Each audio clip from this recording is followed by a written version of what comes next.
Assalamualaikum warahmatullahi wabarakatuh. Kembali lagi bersama saya. Pada video kali ini saya akan membahas mengenai pembelajaran terpadu di SD. Poin pertama yang akan saya bahas itu adalah konsep dan hakikat. Jadi pembelajaran terpadu itu adalah salah satu pendekatan pembelajaran yang mengaitkan ataupun memadukan beberapa pokok bahasan menjadi satu kesatuan yang saling berhubungan untuk memberikan pembelajaran yang bermakna kepada siswa. Nah, pembelajaran terpadu ini juga merupakan sistem pembelajaran yang memungkinkan siswa untuk secara aktif, baik itu secara individual ataupun kelompok, mencari dan menemukan konsep keilmuan secara holistik, bermakna, dan otentik. Jadi pembahasan yang kedua itu ada apa pentingnya pembelajaran terpadu untuk diterapkan. Yang pertama itu, dunia anak adalah dunia nyata. Proses pemahaman anak terhadap suatu konsep dalam suatu peristiwa, kemudian pembelajaran akan lebih bermakna dan memberi peluang bagi siswa untuk mengembangkan kemampuan dirinya, memperkuat kemampuan yang diperolehnya. Dan yang keenam itu ada efisiensi waktu.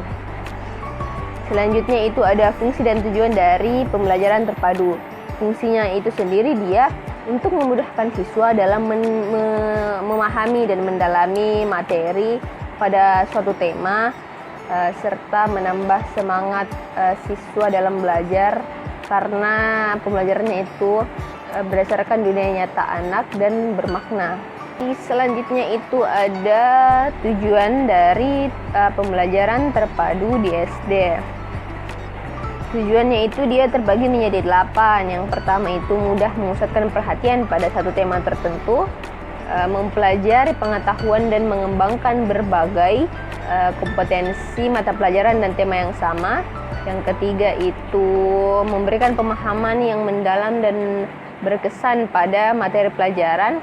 Kemudian yang keempat, mengembangkan kompetensi berbahasa siswa yang lebih baik, kemudian lebih bergairah dalam belajar, kemudian lebih merasakan manfaat dan makna dalam belajar. Kemudian guru dapat menghemat waktu, karena di sini tuh guru dalam memadukan pelajaran itu dia bisa membuatnya secara sekaligus. Jadi dia bisa memakainya dalam 2 atau 3 kali pertemuan, bahkan dalam satu pengayaan. Dan yang terakhir itu tujuannya adalah budi pekerti dan moral dapat ditumbuh kembangkan sesuai dengan situasi dan kondisi. Kemudian itu ada landasan dari pembelajaran terpadu. Landasan ini itu dia terbagi menjadi 3. Yang pertama itu ada landasan filosofis. Landasan filosofis pun terbagi menjadi 3. Yang pertama itu ada aliran progresivisme. Artinya dia itu lebih mengarah kepada proses ataupun progresnya, seperti mengembangkan kreativitas siswa, kemudian bagaimana pemberian sejumlah kegiatan, suasana yang alami, seperti itu.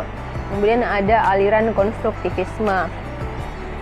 Nah, di aliran konstruktivisme ini dia itu guru di sini bukan hanya sekedar mentransfer pengetahuan kepada siswa, tetapi diharapkan juga itu siswa mampu untuk menginterpretasikan sendiri pengetahuan tersebut.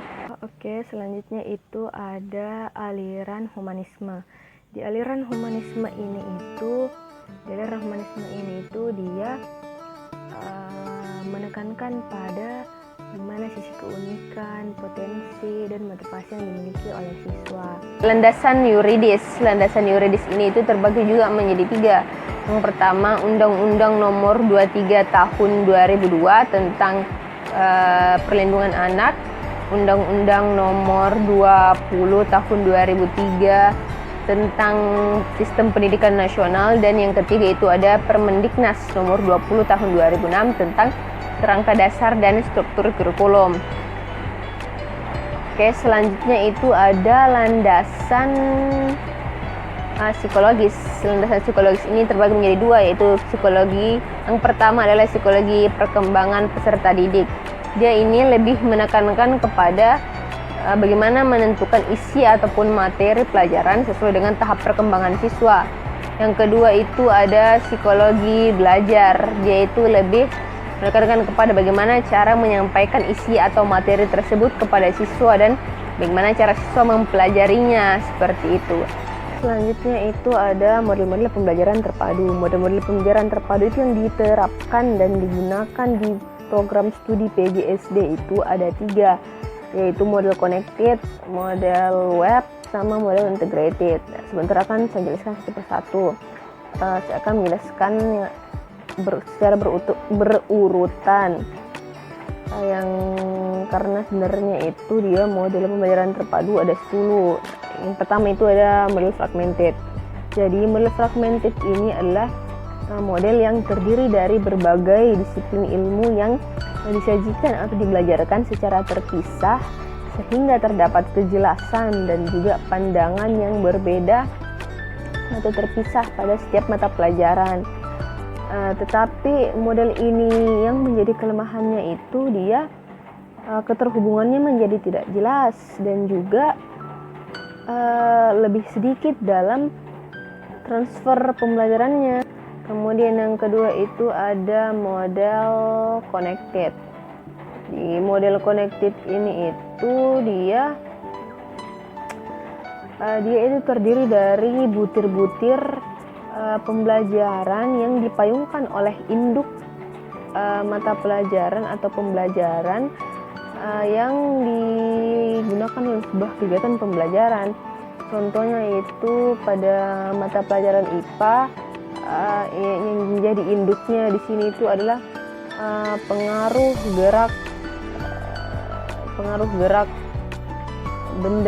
suatu benda. Jadi yang menjadi butir-butir pembelajarannya di sini adalah ada konsep gaya dengan gerak benda pada mata pelajaran IPA, seperti itu. Kemudian model yang ketiga itu ada model nest. Model nest ini itu dia model di mana itu guru menyajikan mata pelajaran secara terpisah, tetapi guru ini sudah menetapkan target-target keterampilan yang akan dicapai oleh siswa dalam tujuan pembelajarannya. Selanjutnya ada model sequence atau berurutan. Nah, model ini itu dia terdiri dari 2 mata pelajaran yang dimana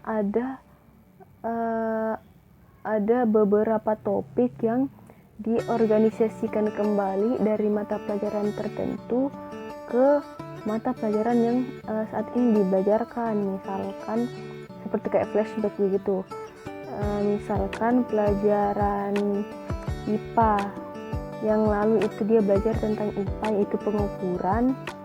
Terus saat ini dia belajar tentang IPS yaitu bumi tempat tinggal kita. Nah, di sini itu guru dapat mengorganisasikan kembali ataupun flashback dengan pelajaran IPA yaitu pengukuran ke bumi tempat tinggal kita. Selanjutnya itu model shared. Model shared ini itu dia juga terdiri dari 2 mata pelajaran atau disiplin ilmu yang menjadi keterhubungan dari 2 mata pelajarannya itu adalah keterampilan yang saling tumpang tindih. Keterampilan yang saling tumpang tindih yang menghubungkan antara 2 mata pelajaran ini. Contohnya pada mata pelajaran IPA dia mempelajari tentang ekosistem. Terus di pelajaran bahasa Indonesia dia mempelajari tentang wawancara siklus hidup. Kayak gitu. Jadi kedua mata pelajaran ini itu dapat dilaksanakan secara bersamaan dengan menggunakan keterampilan pemahaman. Jadi keterampilan pemahaman ini dapat digunakan pada mata pelajaran IPA yaitu ekosistem dengan pada bahasa Indonesia pemahaman yaitu wawancara siklus hidup. Model yang selanjutnya itu ada model web atau jaring laba-laba. Nah, di model ini tuh dia yang paling sering diterapkan di SD. Nah, model ini tuh terdiri dari berbagai mata pelajaran, di mana pembelajaran ini itu dia diikat oleh satu tema diikat oleh satu tema sehingga sering disebut dengan pembelajaran tematis karena dia itu menggunakan tema sebagai dasar pembelajaran dari setiap disiplin ilmu tersebut. Model selanjutnya itu ada model thread atau untaian. Jadi model yang berbentuk untaian ini itu dia terdiri dari minimal 3 mata pelajaran yang dimana yang menghubungkan dari setiap mata pelajaran ini adalah keterampilan yang secara umum pada setiap mata pelajaran. Nah, itu yang menghubungkan pada setiap mata pelajarannya.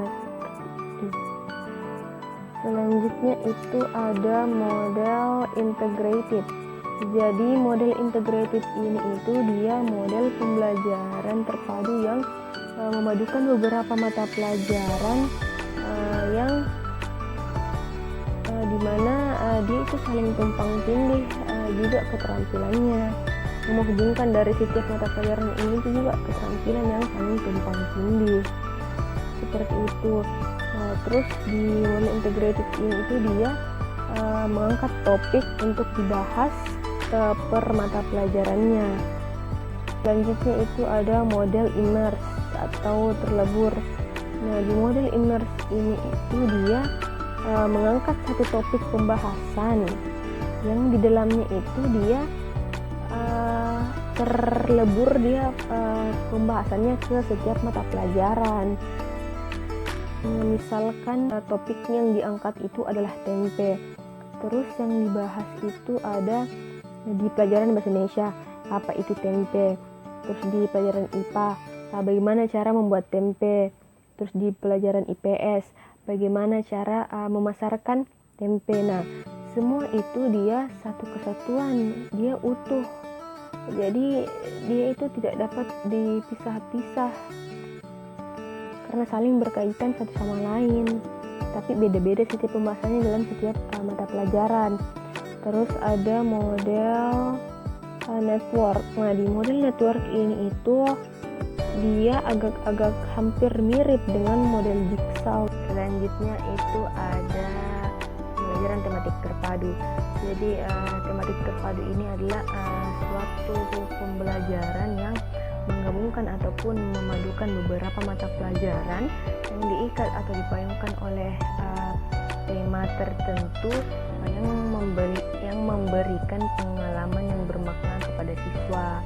Nah, tematik terpadu ini tuh dia hampir mirip dengan integrated, cuman bedanya itu kalau tematik terpadu dia diikat oleh tema sebagai dasar pembelajarannya, sedangkan integrated itu dia diikat oleh topik yang diangkat sebagai dasar pembelajarannya.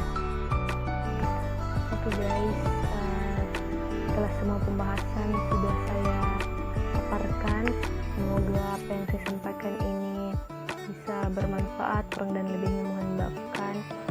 Jangan lupa like, share, and subscribe.